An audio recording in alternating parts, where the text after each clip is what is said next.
തിരുവനന്തപുരം വിമാനത്താവളത്തിലെ IB ഉദ്യോഗസ്ഥ ജീവനൊടുക്കിയ കേസിൽ പ്രതി സുഗാന്തിനെ പിടികൂടിയാൽ മാത്രമേ കൂടുതൽ വിവരങ്ങൾ ലഭിക്കൂവെന്ന് തിരുവനന്തപുരം DCP നകുൽ രാജേന്ദ്രൻ ദേശാക്. സുഗാന്തിനെ പിടികൂടാനുള്ള എല്ലാ ശ്രമവും നടക്കുന്നുണ്ട്. പെട്ടെന്നുള്ള പ്രകോപനമാണ് ഉദ്യോഗസ്ഥരുടെ ആത്മഹത്യയ്ക്ക് കാരണം. പ്രതി മാനസികമായും ശാരീരികമായും പീഡിപ്പിച്ചതിന്റെ സൂചനകൾ ലഭിച്ചിട്ടുണ്ടെന്നും DCP മാധ്യമങ്ങളോട് സംസാരിക്കവെ വ്യക്തമാക്കി. അന്വേഷണത്തിൽ വീഴ്ച വന്നിട്ടില്ല എന്നും 2 ടീമായി അന്വേഷണം നടക്കുന്നുണ്ടെന്നും അദ്ദേഹം കൂട്ടിച്ചേർത്തു. 3 ലക്ഷം രൂപയോളം സുഗാന്തിന്റെ കൈമാറിയിട്ടുണ്ട്. പെൺകുട്ടിയുടെ കുടുംബം ആരോപിച്ച മാനസിക ശാരീരിക പീഡനത്തിന്റെ ചില തെളിവുകളും ലഭിച്ചിട്ടുണ്ട്. ആ വിവരങ്ങളും പരിശോധിക്കുകയാണെന്നും വിഷയത്തിൽ 2 ടീമായി അന്വേഷണം നടക്കുകയാണെന്നും DCP വ്യക്തമാക്കി. അദ്ദേഹത്തിന്റെ വാക്കുകളിലേക്ക്. ശേഷം ആളിനോട് സംസാരിച്ച സമയത്ത് നമുക്ക് മനസ്സിലാവും ആ സമയം തന്നെ ആ മൊബൈൽ ട്രെയിൻ തട്ടിയ സമയത്ത് ആ മൊബൈൽ നശിപ്പിക്കുക ആയതുകൊണ്ട് നമുക്ക് അതിൻ്റെ തെളിവുകൾ ഇപ്പോൾ റിക്കവർ ചെയ്യാൻ സാധിക്കുന്നില്ല. So whenever we get that evidence then we can ഉറപ്പായിട്ട് പറയാൻ പറ്റും എന്തൊക്കെ എക്സാക്ട് റീസൺ ആയിരുന്നു. ബേസിക്കായിട്ട് കുറേ ഫൈനാൻഷ്യൽ ട്രാൻസാക്ഷൻ ഉണ്ട്. അതിൻ്റെ അകത്ത് നമ്മൾ എടുത്ത സ്റ്റേറ്റ്മെൻറ്റ് അനുസരിച്ച് അതിൻ്റെ ഏകദേശം ഒരു 3 ലക്ഷം വരെയുള്ള ഫൈനാൻഷ്യൽ ട്രാൻസാക്ഷൻ ആ കുട്ടി ചെയ്തിട്ടുണ്ട്. സോ ബേസ്ഡ് ഓൺ ദാറ്റ് നമ്മുടെ ഇൻവെസ്റ്റിഗേഷൻ ഫൈനാൻഷ്യൽ ചീറ്റിംഗ് പിന്നെ അതിൻ്റെ ബന്ധപ്പെട്ടുള്ള എക്സ്പ്ലോയിറ്റേഷൻ ഉള്ള സെക്ഷൻസ് ഈ കേസിൽ ചേർത്തിട്ടുണ്ട്. ഇതിൻ്റെ ബന്ധപ്പെട്ടുള്ള ഹാരാസ്മെൻറ്റ് കുട്ടിയുടെ അച്ഛനെ പറഞ്ഞ പോലെ അത് ഹാരാസ്മെൻ്റ് ഉള്ള നമുക്ക് തെളിവ് കിട്ടിയിട്ടുണ്ട്. ബേസിക് നമുക്ക് ആ ആദ്യം സമയത്ത് ഇൻവെസ്റ്റിഗേഷൻ സമയത്ത് ഇത് തെളിവ് ഇത് ബന്ധപ്പെട്ട് ഒന്നും അറിയുന്നില്ലായിരുന്നു. ഇതെല്ലാം അതിനുശേഷം ശരിക്കും 27th ശേഷം നമുക്ക് ഇത് എല്ലാ കാര്യങ്ങൾ ഇത് പകുതി മനസ്സിലായി. ഇതുവരെ ഇൻവെസ്റ്റിഗേഷനിൽ എല്ലാ അക്കൗണ്ട് എല്ലാ എവിഡൻസ് ചേർത്തിട്ട് നമ്മൾ സെക്ഷൻ ചേർത്തിട്ടുണ്ട്. ആ 24th ആ സംഭവം നടന്ന സമയത്ത് നമുക്ക് ആ ഇൻഫർമേഷൻ ഇല്ലായിരുന്നു. ദർ വാസ് പ്രൈമ ഫേസി ആ എവിഡൻസസ് ഒന്നുമില്ലായിരുന്നു.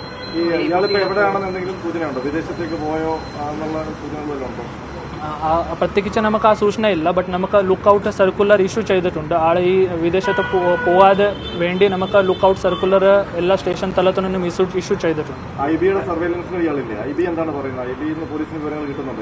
ഇത് IB പറഞ്ഞ ബ്യൂറോ ഓഫ് ഇമിഗ്രേഷൻ അവർക്ക് ഇതിന്റെ ബന്ധപ്പെട്ടുള്ള ഇപ്പോൾ ബന്ധമില്ല.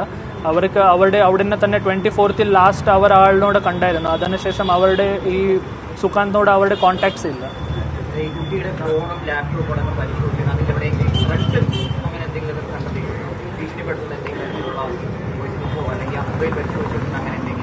ഇത് ഈ ഫോണ് പൂർണ്ണമായ ഡിസ്ട്രോയ് ആയിട്ടുണ്ട്. സോ അത് ബന്ധപ്പെട്ട് നമുക്ക് ഇപ്പോൾ സ്റ്റിൽ ഇത് റിക്കവറി മോഡിലാണ്. ബട്ട് ആ ഫോൺ ഇല്ലാതെ നമുക്ക് ബാക്കി തെളിവുകൾ എല്ലാം കണക്ട് ചെയ്യുന്നുണ്ട് ടു മേക്ക് ഷുവർ ദാറ്റ് അത് റിലേഷൻ ആൻഡ് പിന്നെ ഈ ഫൈനാൻഷ്യൽ ട്രാൻസാക്ഷൻ എന്തായിരുന്നു അത് ബന്ധപ്പെട്ടുള്ള നമ്മളെല്ലാം കണക്ട് ചെയ്യാൻ പോകുന്നു.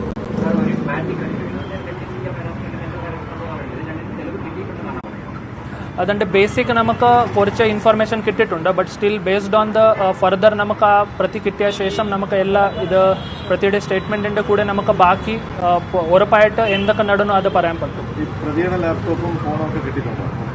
അതിൻ്റെ ഒരു ഫോണ് ഒരു iPad അത് കിട്ടിയിട്ടുണ്ട്. അത് നമ്മൾ പരിശോധനയ്ക്ക് വേണ്ടി ആൾ താമസിക്കുന്ന ഒരു സ്ഥലത്ത് നിന്നും അത് കിട്ടിയിട്ടുണ്ട്.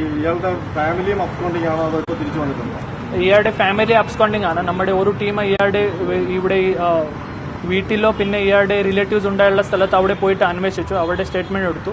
ബട്ട് 24th മുതൽ അവരുടെ തന്നെ കോൺടാക്ട്സ് ഇല്ല. അതായതുകൊണ്ട് ഇപ്പോൾ ഫാമിലിയിൽ നമുക്ക് കോൺടാക്ട് ചെയ്യാൻ ഇതുവരെ പറ്റിയിട്ടില്ല.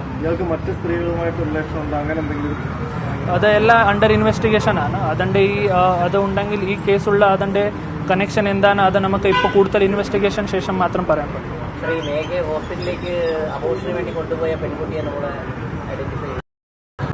ഇറ്റ് ഈസ് ഓൾ ഇത് ഒരു സെൻസിറ്റീവ് മാറ്റർ ആണ്. സോ ഇത് ഈ ഡിസീസിന്റെ പ്രൈവസിയും ബാക്കി എല്ലാ കാര്യങ്ങൾ ചെയ്യാൻ വേണ്ടി ഐ റിക്വസ്റ്റ് ദാറ്റ് ആ എല്ലാ തെളിവുകൾ പിന്നെ അതുള്ള ഇൻഫർമേഷൻ ഇത് ഒഴിവാക്കെങ്കിൽ it will be useful. It is agony to the parents also. So ആ രേഖകൾ നമ്മൾ പരിശോധിച്ച ശേഷം അത് കൂടുതൽ ഇൻവെസ്റ്റിഗേഷൻ ക്ഷേത്രം മാത്രം പറയാൻ പറ്റും. ഈ ആന്റിസിപ്പേറ്ററി ബെയിൽ ആപ്ലിക്കേഷൻ നിലനിൽക്കുകയാണ് കോടതിയിൽ. അപ്പോൾ അയാളെ അറസ്റ്റ് ചെയ്യുന്നതിന് പോലീസിന് എന്തെങ്കിലും തടസ്സമുണ്ടോ? അല്ല, അത് ബന്ധപ്പെട്ടുള്ള ഹൈക്കോർട്ടുള്ള നിർദ്ദേശം നമുക്ക് അത് ബന്ധപ്പെട്ട നിർദ്ദേശം ഇല്ല. നമുക്ക് അറസ്റ്റ് ചെയ്യാനുള്ള തടസ്സമില്ല. നമ്മുടെ 2 ടീം ഇയാളെ നോക്കാൻ വേണ്ടി പുറത്തുണ്ട്. എല്ലാ ടെക്നിക്കൽ ഇൻവെസ്റ്റിഗേഷൻ ടീം പിന്നെ ഫിസിക്കൽ ഇൻവെസ്റ്റിഗേഷൻ ടീം 2 ടീമായിട്ട് നമ്മളില്ല നോക്കാൻ വേണ്ടി ഇത് ആൾക്കാർക്ക് പുറത്തുണ്ട്.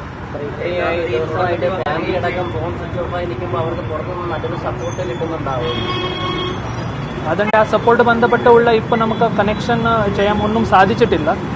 ഇത് ഈ മേജർലി ഇത് ക്യാഷ് ബേസ്ഡ് ട്രാൻസാക്ഷൻ ഉണ്ടാവാൻ സാധ്യത കൂടുതലാണ്. സോ നമുക്ക് ഇത് തെളിവ് കിട്ടെങ്കിലേ മാത്രം മനസ്സിലാവും. ഈ പെൺകുട്ടി ആദ്യം താമസിച്ചത് ഇവിടെ ആനയൊരു സ്ഥലത്തായിരുന്നല്ലോ, പിന്നീട് പെട്ടെന്ന് താമസം മാറുകയാണ് ചെയ്തത്. അല്ലെങ്കിൽ എന്തുകൊണ്ടായിരിക്കും മാറുന്ന കാര്യമുള്ളത്? That is still not clear. ഇത് നമുക്ക് ഇത് ബന്ധപ്പെട്ടുള്ള നമുക്ക് ഇൻഫർമേഷൻ ഉള്ളൂ, ബട്ട് അതിന്റെ റീസൺ എന്താണ് നമുക്ക് ഇതുവരെ കണ്ടുപിടിക്കാൻ സാധിച്ചിട്ടില്ല.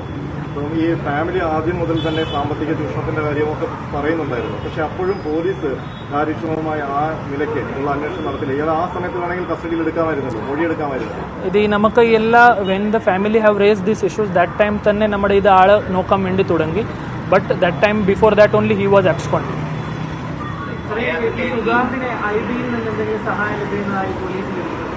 No, there is no such evidence about it.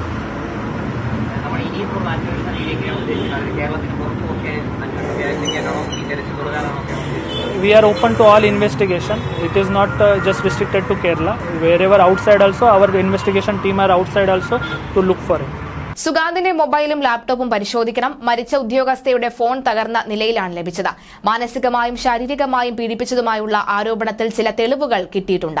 ആ തെളിവുകൾ പരിശോധിക്കുകയാണെന്നും DCP അറിയിച്ചു. താമസിക്കുന്ന സ്ഥലത്ത് നിന്നാണ് സുഗാന്തിന്റെ മൊബൈലും ലാപ്ടോപ്പും കണ്ടെത്തിയത്. രാജ്യം വിട്ട് പോകാതിരിക്കാൻ ലുക്കൌട്ട് നോട്ടീസ് ഇറക്കിയിട്ടുണ്ട്. ഇനി ഈ സുഗാന്തും മേഘയും ഒരുമിച്ച് താമസിച്ച എറണാകുളത്തെ വീട്ടിലും അന്വേഷണം നടത്തുമെന്നാണ് റിപ്പോർട്ട്. സുഗാന്തിന്റെ മാതാപിതാക്കളും ഒളിവിലാണ്. കേരളത്തിന് പുറത്തും അന്വേഷണം നടക്കുന്നുണ്ട്. IB യിൽ നിന്ന് സുഗാന്തിന് സഹായം ലഭിക്കുന്നതിന് തെളിവില്ല. സുഗാന്തിനെതിരെ ലുക്കൌട്ട് നോട്ടീസ് ഇറക്കിയിട്ടുണ്ടെന്നും DCP അറിയിച്ചു. അപകടത്തിൽ പെൺകുട്ടിയുടെ ഫോൺ തകർന്ന നിലയിലാണ് കണ്ടെത്തിയിട്ടുള്ളത്. അതുകൊണ്ട് അതിൽ നിന്നുള്ള വിവരങ്ങൾ എടുക്കാൻ സാധിച്ചിട്ടില്ല. ആത്മഹത്യാ ദിവസം പലതവണ ഉദ്യോഗസ്ഥയെ പ്രതി സുഗാന്ത് ഫോണിൽ വിളിച്ചിരുന്നു. ഇതാകാം ആത്മഹത്യയിലേക്ക് നയിച്ചതെന്നാണ് പോലീസ് കണ്ടെത്തിയത്. സുഗാന്ത് താമസിക്കുന്ന സ്ഥലത്ത് നിന്ന് ഇയാളുടെ മൊബൈലും ഐപാഡും ലഭിച്ചിട്ടുണ്ട്.